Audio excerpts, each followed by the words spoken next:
नमस्कार, जनपक्ष में आपका स्वागत है। मैं हूं प्रियदर्शन। दोस्तों, प्रधानमंत्री ने एक उचित सलाह दी है। हम सबको स्वदेशी को अपनाना चाहिए, स्वदेशी का इस्तेमाल करना चाहिए। मुश्किल ये है कि सलाह देते हुए उन्होंने स्वदेशी की परिभाषा ही बदल दी। दरअसल वो मारुति सुजुकी के ईवी व्हीकल के लॉन्च होने के मौके पे ये बात कर रहे थे। ये उनके लिए एक बड़ा प्रोजेक्ट है, देश के लिए एक बड़ा प्रोजेक्ट है उनके मुताबिक। और उन्होंने वहाँ कहा कि पैसा जहाँ से भी आए, वो डॉलर हो उसमें, पाउंड हो उसमें, जो भी पैसा हो, अगर उसमें भारतीय मजदूर का पसीना लगता है तो वो स्वदेशी है। सुनने में बात बड़ी अच्छी लगती है, लेकिन इसका असली मतलब क्या है? इसका असली मतलब यह है कि कोई भी पूंजीवादी, कोई भी कारखानेदार हमारे मजदूरों को खरीद कर, हमारा पसीना खरीद कर स्वदेशी हो सकता है।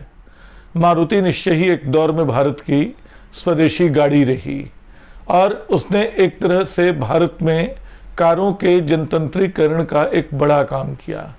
आज भी हिंदुस्तान में लोग मारुति सबसे ज़्यादा चलाते हैं और हिंदुस्तान की सड़कों और बाकी चीज़ों को देखते हुए मारुति को प्राथमिकता देते हैं खरीदने में। लेकिन ये तथ्य है कि मारुति सुजुकी अब एक जापानी कंपनी है। उसको स्वदेशी मानना दरअसल स्वदेशी की अवधारणा के साथ छल करना है। हालांकि भारतीय जनता पार्टी, राष्ट्रीय स्वयंसेवक संघ और उसकी अनुषंगी इकाई स्वदेशी जागरण मंच इस अवधारणा के साथ पहले भी छल करती रही है। असल में स्वदेशी की बात पहली बार आई कहाँ से? सबसे शुरुआत में ये 1905 में जब बंगाल विभाजन की बात चल रही थी, जो संभव उस समय नहीं हो पा रहा था, उस समय स्वदेशी की बात पहली बार आई। लेकिन गांधी जी ने इसको असहयोग आंदोलन के दौरान बिल्कुल राष्ट्रीय नारा बना दिया, जो आने वाले वर्षों में भारत के स्वाधीनता संग्राम को एक तरह की रोशनी भी दिखाता रहा। उन्होंने कहा कि विदेशी कपड़ों का बहिष्कार करो, उन्होंने कहा कि विदेशी सामान को छोड़ो। लेकिन क्यों छोड़ो? क्या उनके लिए मामला देशी विदेशी का था?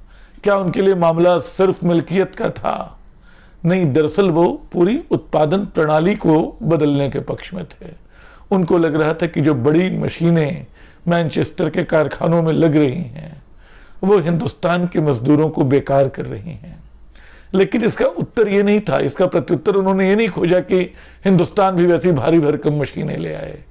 उन्होंने समझा कि स्वदेशी असली वो है जो ग्राम स्वराज के भीतर विकसित हो, जो इसीलिए उन्होंने चरखे को भारतीय अर्थव्यवस्था का ही नहीं, भारत की आज़ादी की लड़ाई का सबसे बड़ा प्रतीक बना डाला। आज जो चरखा हम भूल गए हैं।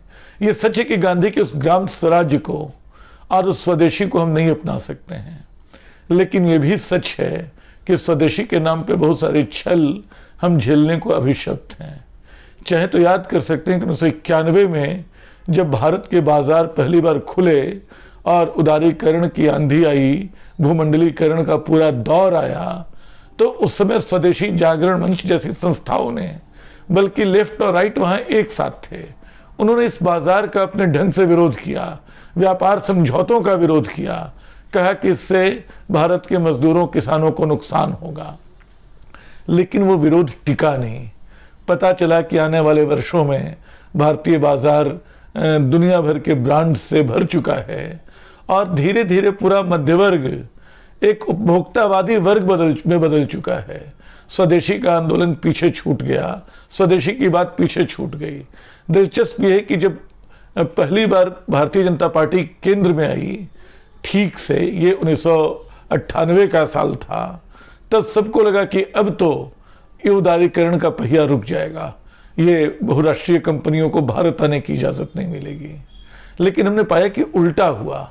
भारतीय जनता पार्टी ने उदारीकरण की इस प्रक्रिया को और तेजी से बढ़ाया। आने वाले दौर में हमने देखा कि भारत की सरकारें भले बदलती रहें, उनमें उदारीकरण को लेकर एक आम सहमति है। वो धीरे धीरे बैंक खुलते चले गए निजीकरण के लिए, विदेशी कंपनियों के लिए, बीमा क्षेत्र खुलते चले गए विदेशी कंपनियों के लिए, तो हमने पाया कि जिन क्षेत्रों को हम बिल्कुल पवित्र गाय मानते थे, उनको भी हमने बाहर के बाजारों के लिए खोला। हमने अपनी कंपनियों को, जो सरकारी कंपनियां, सार्वजनिक उद्यम जिनमें जनता का पैसा लगा था, वो औने पौने दाम पर बेचा और बीजेपी स्वदेशी की बात करती रही। अब ट्रंप के टैरिफ के बाद, ट्रंप ने जो 50% का टैरिफ भारत पे लगा दिया है, चलो अच्छा है कि प्रधानमंत्री को स्वदेशी की याद आई, लेकिन क्या अब स्वदेशी अपनाना संभव है? क्या भारतीय अर्थव्यवस्था ने, भारत की वैज्ञानिकता ने, जिसका बड़ा हवाला दिया जाता है इन दिनों, क्या वो तंत्र विकसित किया जिसमें हम स्वदेशी के बूते अपने पूरे संचार तंत्र को चला सकें? चीन के पास अपना गूगल का एक विकल्प है, उसके पास सोशल प्लेटफॉर्म्स अलग अलग हैं। हम क्या करेंगे? क्या हमारे पास गूगल का कोई अपना देसी विकल्प है? क्या हमारे पास फेसबुक या व्हाट्सएप या ऐसे दूसरे सोशल मीडिया प्लेटफॉर्म्स का, एक्स का कोई देसी विकल्प है? मस्क ने चाहा तो ट्विटर को एक्स बना दिया। हम ट्विटर के पे पहले ट्वीट करते थे, एक्स पे पोस्ट करने लगे। तो हम तो उन बड़े उद्योगपतियों के पीछे भागने को मजबूर हैं जो दरअसल बाहर के हैं। और यही नहीं, स्वदेशी के नाम पे आज हम जिन हथियारों की बात करते हैं, दुनिया में स्वदेशी आज की तारीख में उस तरह संभव ही नहीं रहा है। जो हमारा बहुत बड़ा मझोले उद्योगों का, लघु उद्योगों का विशाल जाल है, जो हिंदुस्तान की बहुत बड़ी आबादी को रोजगार और आर्थिक सुरक्षा देता है, उसका बहुत बड़ा हिस्सा चीन और अमेरिका से आए सामानों पे चलता है। हमारे दवा उद्योग में, हमारे कंप्यूटर्स में, हमारी बहुत सारी चीजों में। और प्रधानमंत्री जो दलील दे रहे हैं कि भारतीय मजदूरों का पसीना जहां लगेगा वो चीज स्वदेशी हो जाएगी, ये तो बिल्कुल हास्यास्पद है। इससे एप्पल भी स्वदेशी हो जाएगा, इससे कई दूसरी ऐसी कंपनियां, हिंदुस्तान लीवर के तमाम प्रोडक्ट्स स्वदेशी हो जाएंगे। तो प्रधानमंत्री ये सुझाव क्यों दे रहे हैं? ये व्यावहारिक नहीं, पहले इसको व्यावहारिक बनाएं। दूसरा जो शेयर बाजार है, जिसमें बाहर की, जिसको FII बोलते हैं, फॉरेन इन्वेस्टमेंट एजेंसी इंस्टीट्यूशंस, वो आकर पैसा लगा रहे हैं। आपको पता ही नहीं कौन सा पैसा कहाँ लगा हुआ है, किन संसाधनों में लगा हुआ है, किन संस्थानों में लगा हुआ है। आप उनको स्वदेशी या विदेशी किस खाने में रखेंगे? डर ये है, एक समय स्वदेशी जागरण मंच जैसी संस्थाएं, बीजेपी जैसे संगठन कहा करते थे कि ठीक है, हम बाहर से माइक्रो चिप्स ले लेंगे, आलू के चिप्स नहीं लेंगे।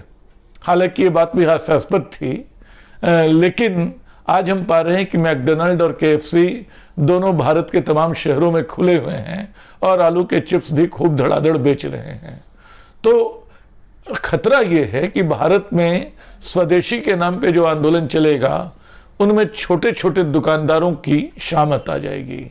ये जो अति उत्साही कार्यकर्ता लोग हैं, जिनको स्वदेशी और विदेशी का अंतर मालूम नहीं है, जो उत्तराखंड से लेकर दिल्ली तक अलग अलग त्योहारों के मौकों पे दुकानें बंद कराने निकल पड़ते हैं, इसकी तफ्तीश करने निकल पड़ते हैं कि कौन वहाँ सामान बेच रहा है, उसका नाम क्या है, कहीं वो मुसलमान तो नहीं है जो हिंदू त्योहार पे अपना सामान बेच रहा है।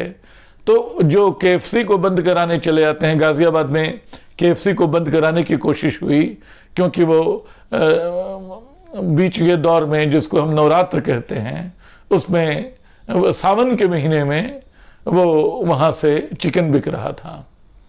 तो ये जो स्वदेशी के उत्साही कार्यकर्ता हैं, जो अपने ही देश के एक तबके के सामान के बहिष्कार का ऐलान करते रहे हैं, जो कहते रहे कि मुसलमानों से सामान मत खरीदो, वो किस स्वदेशी की बात करेंगे? प्रधानमंत्री स्वदेशी की बात करें, बहुत अच्छा है, लेकिन पहले स्वदेश को समझें, अपने लोगों को समझाएं कि स्वदेश क्या होता है। स्वदेश के भीतर देश के तमाम तबके, तमाम वर्ग आते हैं, तमाम छोटे बड़े मजदूर किसान आते हैं, उसमें हिंदू ही नहीं, मुसलमान भी आते हैं, ईसाई भी आते हैं, बौद्ध भी आते हैं, तमाम धर्म के लोग आते हैं, तब एक स्वदेश बनता है। तो एक ऐसे समय में जब हमारे स्वदेशी उद्यम लाचार हैं, जब स्वदेशी और विदेशी पूंजी का भेद मिट चुका है, तब सिर्फ भारतीय मजदूर के पसीने से स्वदेशी की कसौटी बनाना, उसके साथ एक तरह का छल करना है। भारतीय बाजार और भारतीय श्रम के साथ जो लगातार बहुत सस्ते में बेचा जा रहा है, जिसके भरोसे बहुराष्ट्रीय कंपनियों का मुनाफा बड़ा होता जा रहा है, उस मजदूर के साथ, उसके श्रम के साथ, उसके पसीने के साथ धोखा करना है। स्वदेशी मुझे भी अच्छा लगता है, हम अपने देश की चीज अपनाएं, इसमें कोई हर्ज की बात नहीं, लेकिन पहले ठीक से उसको बनाएं, पहले ठीक से उसको विकसित करें और स्वस्थ ढंग से विकसित करें। और ये समझें कि स्वदेशी और विदेशी इन दिनों बहुत दूर की चीजें नहीं रह गई हैं, उनमें बड़ी करीबी है, वो एक दूसरे से गुंथ जाती हैं, मिल जाती हैं। आपकी उत्पादन प्रणाली का मामला हो, आपके निवेश का मामला हो, हर जगह कहीं कच्चे माल के रूप में, कहीं मशीनों के रूप में कोई विदेशी तंत्र चला आता है। तो एक ऐसी दुनिया में जो लगातार भूमंडलीकृत हुई जा रही है, आप स्वदेशी की गहरी ऐसी बात करते हैं तो असल में बहुत सारे लोगों को एक झूठी उम्मीद देते हैं। इससे बचने की ज़रूरत है। मैं उम्मीद करता हूँ वीडियो आपको पसंद आया होगा। आप अपनी राय ज़रूर दें और हम ये सिलसिला संवाद का जारी रखेंगे। शुक्रिया।